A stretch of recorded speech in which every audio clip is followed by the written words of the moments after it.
Hello, with today's session, we're going to talk about and walk through how do you obtain and install Snort for Windows. So Snort is an IDS. It's an open source. The open source was set up to really be targeting a Unix machine. So there are going to be some small changes that we're going to need to make to install it on Windows. Snort can be found at www.snort.org. And the best place is to do the get started. And when we go into get started, we can see some of the variants of Linux that it gets installed on. Today, we're going to focus on Windows. Windows from a website is the easiest because all we need to do is download the installer exe program. And then we're going to, so that'll give us the basic program to run.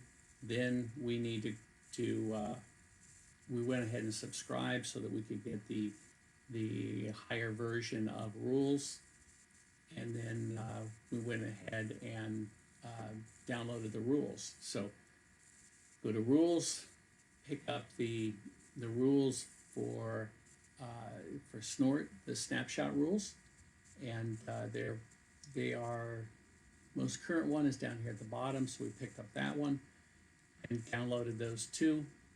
Then, because Snort needs a couple of other things to run, it needs WinPcap, which is the packet transfer.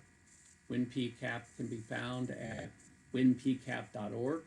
Here's the site, download, walk through the install, and then the last one is because the Snort rules come as a .gz file. They have to be uncompressed. So the compression or the extraction file program that I used was czip or 7-zip. There are a couple others out there. If you have a favorite, use that. The process here is to install WinPcap. It's a relatively standard Windows program. Installer, go through installing Snort, same way that the program installs. It asks a couple of questions. The most interesting one is where to put it, and we put it at the right at the top of the C drive. So C and then capital Snort. That'll become important as we move forward because that directory is then tied into how we do the configuration files. And then once we get both of those installed, then there's an extraction that needs to occur. The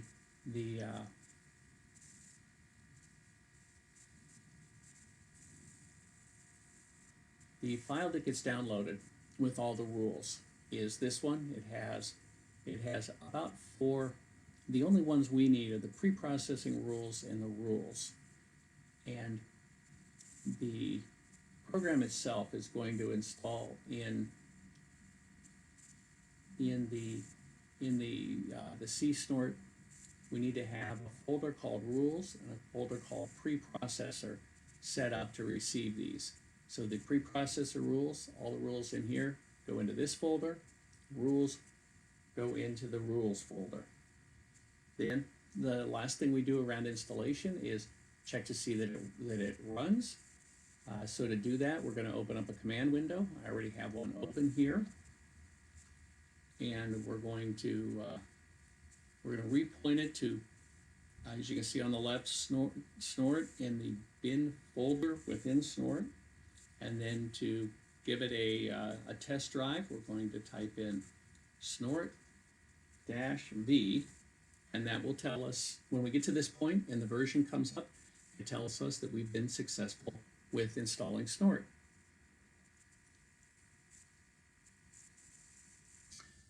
Now that the configuration file has been edited and customized for Windows, the next step is to test it out. So we're going to start by going to the command prompt.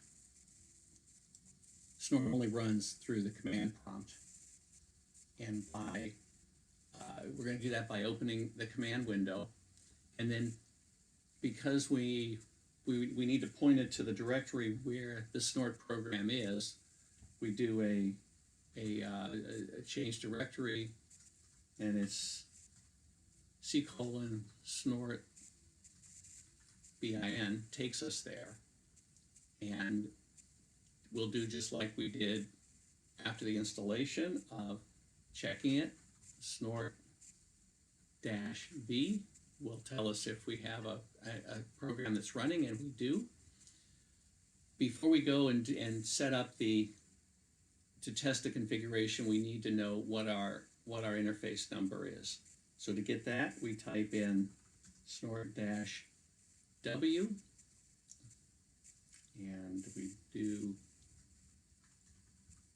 Snort -W, and we'll see that we have our adapters listed there. I'm running it through a virtual machine. We're going to use the adapter number 1 for this demonstration. So the command itself to fire off Snort is Snort, and then we do a -I for the interface, which we're going to use the one above, and then -C tells it where to go to find the configuration file, the one that we just edited a few minutes ago. So it's C/Snort, and we had that in Etsy, and it's snort.config, and then because all we want to do is test the file, we do a -T. And what the program is doing now is it's running through the configuration file, checking each line. The flow bits is not something we need to worry about. It does take a minute for it to run through, and it will in a few minutes bring up some other information. It is at this point working through each line of the file, checking out that the config file its syntax is correct, that it's pointing to the right files, and then when we get to the end, we get Snort successfully validated and configuration, which tells us that we have a valid configuration file.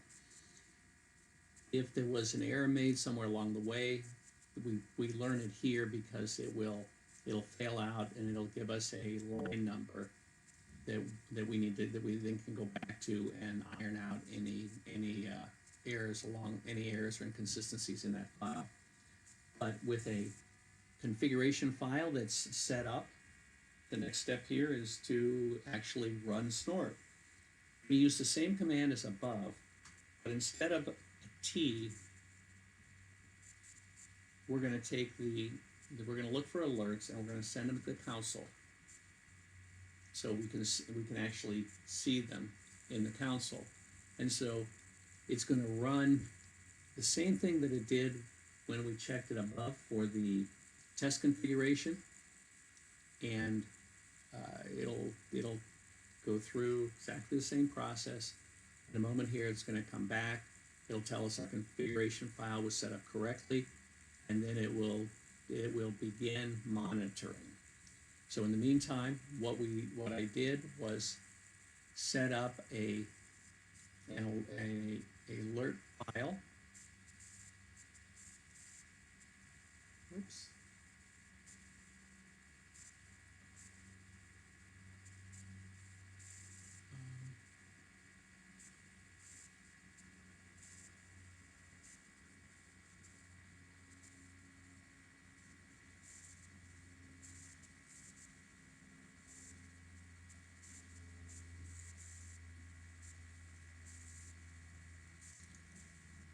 So I set up an alert file. This is in the rules. It's the local rules, and I just set up 3 rules, very simple, that will identify traffic coming over the network. So I set up an alert if there's ICMP traffic from any source to any computer, and if it does, it's going to have a message that says testing ICMP, and we're going to assign it a SID address. It's a 7-digit number, and hopefully that's long enough that it won't conflict with anything else on the system. I did the same thing for UDP and TCP. So let's go back, and with that file created, see if we can find any traffic. So we can see that it's commenced, the preprocessors, and here we're starting to see some traffic. We're seeing the results of for instance here, there's some UDP traffic that's been identified on the network. So with that, I'll turn it over to my other team members. So now that we have Snort installed, the next step is going to be configuring Snort. Configuration is relatively easy. It's a single file that has all of the options, all the configuration options in it. And we're going to go through and make changes to that file to customize it towards the window environment. So the file is found on the C drive, Snort, and then in the etc folder, there's a file here, which is the config file. Rather than using the actual file, I'm going to use a document that shows the changes, the strike through of the things that get taken out, and what items are put in. So here's the configuration file. It's a relatively long file, but it goes down through, and there are 9 steps in here. The first step is to set the network variables. There are only 2 in here that need to be set. The first one is set your home network. In this case, I'm running it through VirtualBox, so I've set up the network to be the VirtualBox networks from 0 to 16. And then in the next one, what we want to do is set up what do we want to identify as the external network's address. So for what we're doing for the exercise here, we're just going to use anything that hasn't been defined above as the home network. There are a number of other networks, ports if you want to identify, add or delete ports. Down at the bottom here, though, there are a couple of places where, because this is, although it's the Windows download, it doesn't assume that the files have been put in any particular place. So there's the rule path that has the Linux ... that needs to be changed, and we need to point it to rules. This was the folder that was created earlier when the rules were downloaded. So we're going to do, in this case, it's C:/Snort/rules. And then for the preprocessing rule path, it's C:/Snort and then preprocess rules. Those were the 2 folders that were created. The shared objects is not something that works well in Windows, so we're going to comment that out. In step 2, configuring the decoder, most of this is just fine. At the end, if we want to be able to use the log directory, we need to put in a place for that. So I've eliminated the comment character here and added to the end and that should be C:/Snort/log. And then in the third step, configuring the base detection engine, there are no changes that are required here. Step 4, we have a couple of changes in configuring dynamic load libraries, and these again are repointing to the libraries where they're found within our Snort folder. So we want to remove the user local lib, that's the Linux, and add in there C:/Snort lib, and then the folders where those reside. So the same with the preprocessor engine, and then for the dynamic detention library, we are not going to use that, so that's been commented out. The preprocessors, there are a number of preprocessors in here that are quite useful.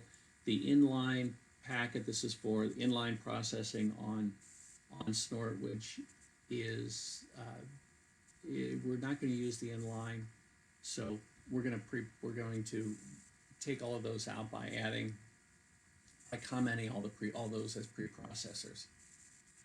The rest of the preprocessors here are mostly good. The port scan detection, I decided to turn that on, and so remove the, I'm sorry, I decided to turn that off, so I put the comment in front of it. And at the very end, there's some reputation preprocessors, and these allow us to create whitelists and block lists, which are very interesting.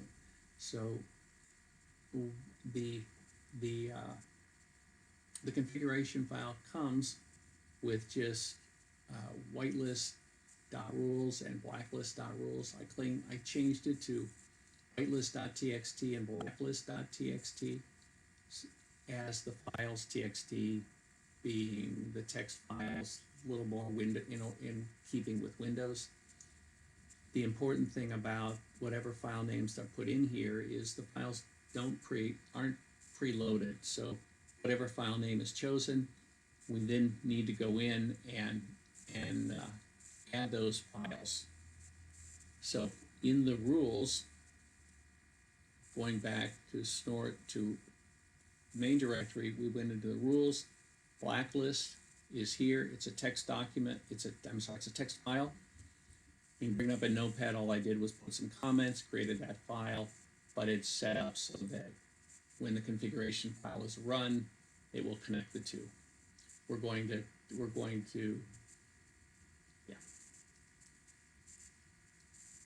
And then in the customizing the rule sets are all set up as, or we're all set up as the Windows or the Linux standard, which is the / instead of the stroke. So what I did here was just changed all the rules to the stroke. It's a simple change. And then we had the opportunity to customize the preprocessors and the decoder alerts for the exercise today. I commented all of those out. We aren't going to use those. And then in the last step, 9, we get to customize the shared object rules. And all of these are commented out. We're just fine with those being set up. So with that part done, the next thing we do is go in and test to see if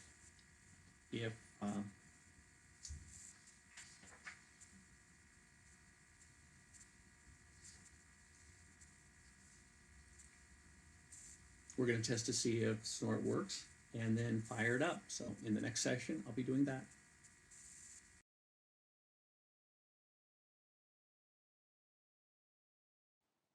Hello, my name is Marcos, and this is for the IT Security and Ethical Hacking course for the spring semester at Mission College. This is for Group A. Today we're going to be showing how to use Snort, how to create a rule that's going to alert us for pings from an external network. Okay, so in the previous video we showed how to install and run rules. So today I'm going to show you a quick rule that I created that's going to help us figure out when a external network is pinging our home network. Okay, so this here will be our home network, and I'm going to show you the IP for the home network. And this is the IP. So this is the IP for the home network. Now I'm going to go ahead and show you the IP for the external network that we had set up for this example here. And you can see this is the IP for the external network. So we're going to go ahead and create a rule, which I went ahead and did before creating the video. As you can see here, this is a simple rule for our class, CIT 16. As you can see, we're looking for an external network from any port that's trying to ping our home network on any port. The message that's going to display on our home network is going to say, I love Mission College. So if we don't see this message, that means this rule was not created correctly. So if we do see this message, then we know that we've accomplished our goal here. So we're going to go ahead and this is our rule here. So I'm going to go ahead and place this rule here under our folder here under rules. So just go ahead and drag this file in there. And we're going to go ahead and rename this so that we can run the, it's a text file. We have to rename it to rules. We're going to go ahead and save this file. It says if you change a file name extension, the file will become unusable. We're going to go ahead and click yes. Okay, perfect. So let me click exit out of here. And let's go ahead and run Snort. So we're going to change the directory here to the C drive. Look for Snort.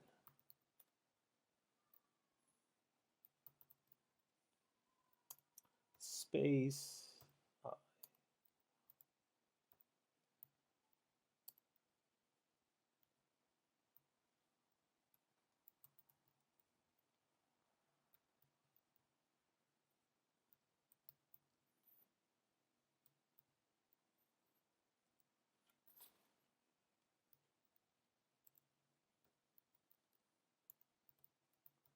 I'm going to do in here is running Snort. As you can see, it's initializing the rule chains. So we're going to go ahead and let this go.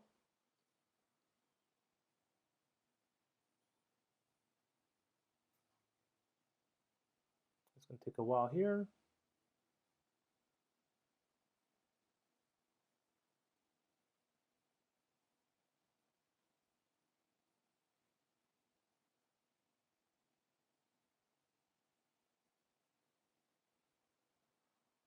And it's still running through those files. So we're just going to go ahead and give it a little bit more time here. Expand this window.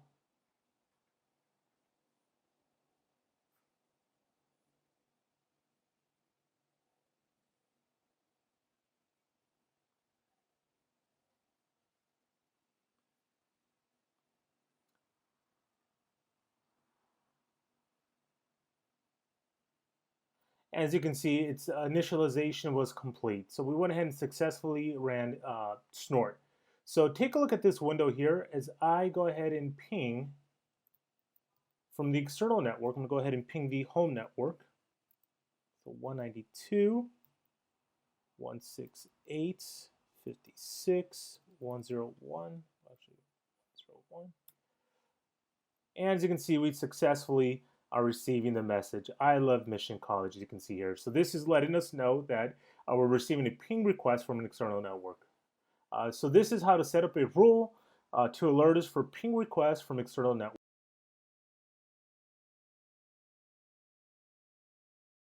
Hello. In this process, we're going to show you how to set up a syslog server to receive the Snort output alerts. So to start off, I have a Snort system, a syslog server, and a user's internet browser, all within the same network. They're all behind a firewall, and Snort is set up in a listening mode used to monitor the traffic.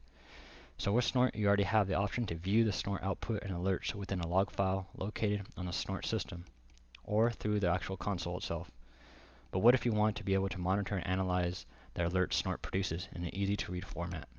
One way to accomplish this type of monitoring is to direct the Snort output to a system log server known as a syslog server.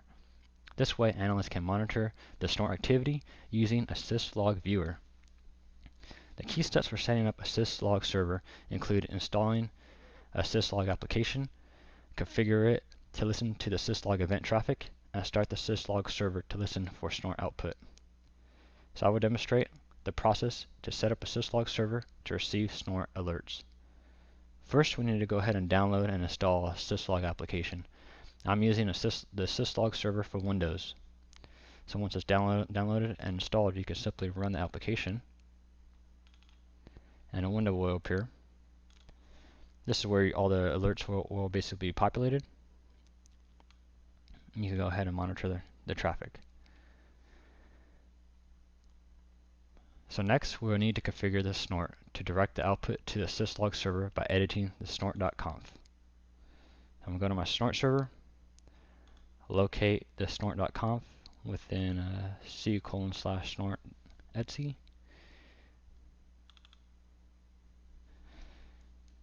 search for syslog, and it's found underneath step 6 of the config file. Syslog, uncomment out this line, and input an host equals IP address colon 514. So the IP address in this case is going to be the local host IP address, and the default port for syslog is 514. So next we're going to go ahead and return back to our Snort and get Snort up and running. So the option that we need to start Snort with is this -s. So this -s is basically telling Snort to redirect the output to a syslog server, and it's referring to snort.conf, and we're running it on interface 1. So I'm going to go ahead and execute it.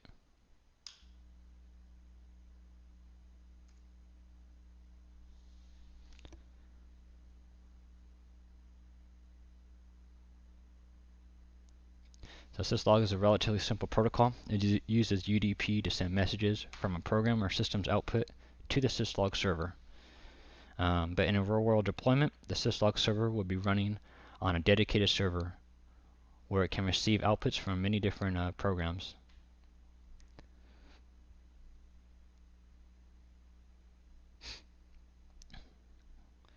So for this case, we're going to be basically testing some simple network traffic alerts. I've set up some custom alerts already. That's going to basically alert us if a user goes to specific websites. And looks like we're ready. So I'm going to go ahead and launch my internet browser. And we're going to browse to twitter.com. See what's happening. Go back to our syslog viewer. Refresh. And here is our first alert. Let's go back, create some more traffic, refresh.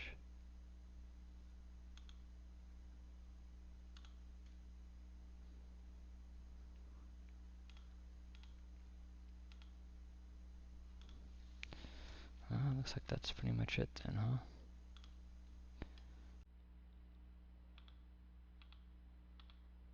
Yeah, there we go. Here's another one. Well, let's try a different website. Let's go see how some auctions are going.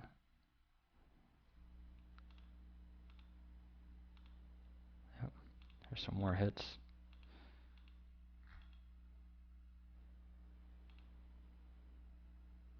Oh.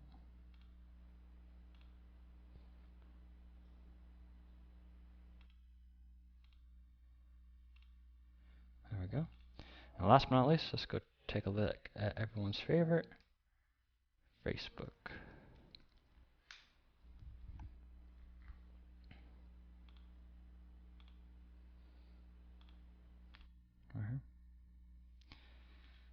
So there you have it. Basically just set up a syslog server to receive the output from Snort alerts.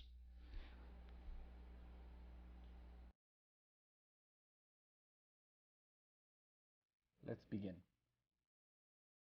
Target host VM is a Windows XP Pro that's hosting a web server and being monitored by the Snort IPS. I'm confirming the site I created is up and its IP address is programmed to 192.168.56.101. For now, the IDS service is not running. Is the attacking VM? It's Windows 7 and has a DOS tool installed. This app is really easy to use. All you have to do is enter the URL or IP address of the target. Click on the lock on button. Determine which protocol you will be using. In this case, I'm choosing HTTP over port 80. You set the amount of threads you want to send out and can even include a message inside the packet. I'll just enter Snort IDS stress test. Last, you launch the attack by pressing the I'm charging my laser button, and the attack is underway. You can see all the details in the attack status area. Now let's check back on our world-class website and see what happened. As you can see, the site was taken down and won't reply to legitimate requests.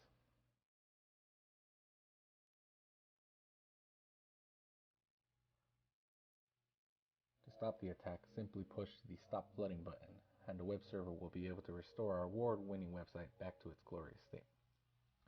As you can see, all the pages respond, services are back up. Now let's start up the Snort service. Notice that the attack status of the tool is active and I'm currently attacking our famous website. You can see Snort is monitoring interface 1, the path is laid into its config file, and the tool is being told to print all events to the console. And there it goes. Snort is now actively detecting and displaying every single packet that is coming across the interface.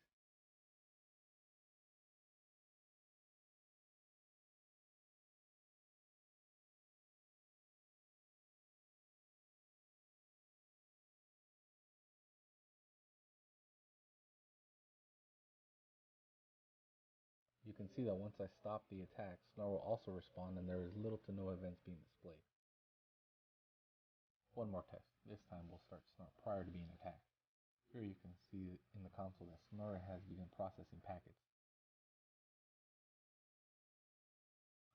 Also, the loik tool is pretty much dummy proof, but if you make a mistake it'll let you know you're doing it wrong. In this case, I didn't lock onto my target before firing. Again, you can modify the parameters and even change the transmission speed.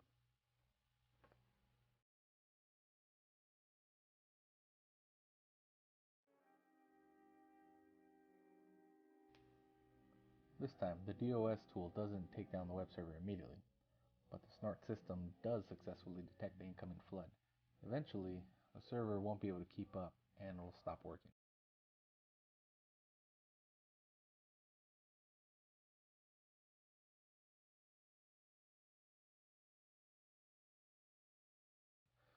The only way to stop the attack is to manually stop the loik tool, or in this case, hope that the program crashes mid-attack. Just like before, you can see the stellar webpage come back up. If we manually stop Snort, you'll be able to analyze all the packets it detected and other statistics it captured. As you've now seen, depending on how Snort is set up, it can easily detect an aggressive denial of service attack and send out notifications.